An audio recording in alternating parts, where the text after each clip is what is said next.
Et si tu suivais ta route? Aujourd'hui, j'ai envie de parler de la route unique de chaque personne avec ses bosses, ses crevasses, ses trous, ses fleurs, ses joyaux et ses bifurcations. Le chemin de vie de chacun est un tracé non droit et qui parfois nous fait douter de sa valeur et de sa direction. Avons-nous toujours notre cap? Voici le thème que je souhaite aborder parce que je pense que ce qui nous arrive a du sens et que nous pouvons ainsi mieux nous connaître, mieux nous respecter, mieux nous aimer et guider les autres. 1. Ton chemin a un sens. Oui, je crois que ce que nous vivons a du sens dans la mesure où cela pointe ce que nous avons à travailler, améliorer et comprendre. Parfois, nous en avons marre parce que certaines expériences se répètent et sont douloureuses. Ceci est tout à fait compréhensible et nous pouvons essayer de prendre du recul sur notre situation, accueillir nos émotions, être en bienveillance pour soi, rire avec nos proches et faire grandir nos forces. Notre chemin, si caillouteux soit-il, nous amène à nous respecter nous-mêmes de plus en plus, à ne plus donner à l'autre le pouvoir de nous maltraiter, à devenir authentique avec soi, ses besoins, ses envies, ses rêves et ses désirs, et envers les autres. Ce chemin nous enlève nos carapaces, nos armures, nos couches d'oignons et nos écorces que nous avons mis sur nous-mêmes en guise de protection. Mais c'est si lourd à porter, cela nous coupe de nous. La vie nous demande une pleine révélation de qui nous sommes, de nos aspirations, de nos choix et de notre être profond. Cela demande du travail, cela est parfois douloureux. Mais la vie semble couler tel un torrent fougueux vers notre vrai visage. Pourrions-nous le refuser? Possible, mais parfois une maladie ou autre vient nous réveiller pour nous proposer d'être plus en accord avec nous-mêmes. Le beau texte sur l'amour qui me fait penser aussi à une description de la vie du prophète Khalil Gibran sera inscrit à la fin de cet article. Notre vie a un sens. Il nous emmène au travers d'expériences dans un labyrinthe par lequel il me semble que nous devons passer pour pouvoir accéder à la suite de l'histoire. Fermer les yeux sur ce qui nous arrive et risquer, parce que la vie va répéter l'expérience jusqu'à ce que nous la travaillions. Éviter la vie, ce n'est pas possible. Demander de l'aide, par contre, oui. Il semble que parfois nos blessures d'enfants sont matérialisées à l'âge adulte pour que nous puissions les soigner et les guérir enfin. Des personnes arrivent dans notre vie et viennent appuyer là où cela fait mal. Il arrive que nous ne pouvons pas, avec des mots, empêcher une personne de vivre une expérience douloureuse, même si nous avons l'impression qu'en étant déjà passé par là, nous pourrions aider. Seulement, l'autre a peut-être des limites différentes des nôtres et un passé différent. Il est différent et peut-être a-t-il besoin d'en passer par là. Son expérience aussi est différente. Dure à accepter parfois, mais c'est un respect aussi du libre arbitre de l'autre. Quand l'expérience est comprise, nous passons à une nouvelle expérience parce que la vie va vers l'avant. 2. Comprendre notre chemin et en parler peut guider les autres. Parfois, accepter que nous en soyons là où nous en sommes, dire OK aux expériences que l'on vit peut nous aider à les traverser plus vite. Lutter contre le courant est fatigant. Lorsque notre fleuve est plus calme, nous pouvons analyser et comprendre le chemin parcouru et les temps durs peuvent être exprimés et sortis de soi. C'est un moment possible pour créer de son vécu des œuvres ou un travail qui pourra aider des personnes se trouvant dans la même situation.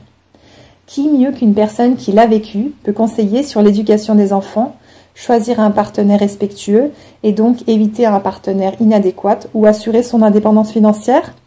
Le vécu devient notre allié et notre force. Nous pouvons alors nous baser dessus pour imaginer une façon de le communiquer.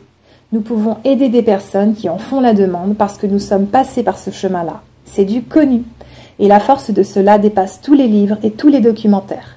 Nous sommes enrichis de notre expérience et nous décidons d'en enrichir les autres. 3. Décider de faire confiance en la vie. Oui, c'est un choix qui peut être décidé.